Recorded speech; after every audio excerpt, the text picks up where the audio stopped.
Alam niyo ba mga madi na may isang natatagong lihim na kaharian sa Sunrise mga madi sa Gate 1? May isang kaharian dyan na punong-puno ng prutas at punong-puno ng lamok. Char.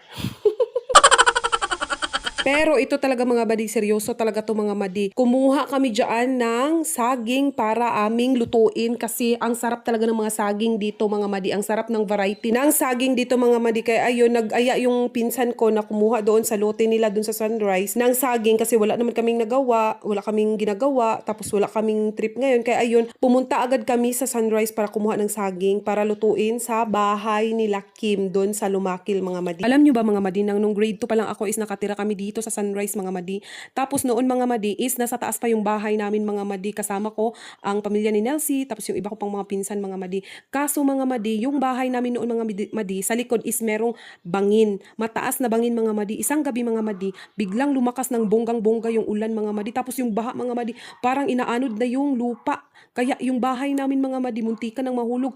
Half na lang talaga siya mga madi. Mahuhulog na talaga yung bahay namin mga madi. Kaya inilikas kami ng mama ko dun sa gate 2 sa Kaunlaran, dun sa kapatid niya mga madi para maging safe kami mga madi. Tapos bumalik siya sa bahay namin mga madi para tulungan yung papa ko kasi kukunin nila yung bubong at saka yung dingding ng bahay namin mga madi kasi lilipat nga kami ng bahay tapos wala kaming gagamiting bubong at saka dingding kasi sa sobrang hirap noon mga madi kahit gutay-gutay na yung mga dingding at bubong na yan kailangan mo talaga kunin para makasurvive ka talaga sa buhay mo mga madi. Kaya hindi ko talaga to makakalimutan na nangyari sa buhay ko mga madi kasi grabe yung pag-aalala ko sa mga parents ko mga madi kasi nga pag alis namin ng bahay namin mga madi nilalamig yung papa ko mga madi sa sobrang lakas ng ulan at lakas ng hangin mga madi.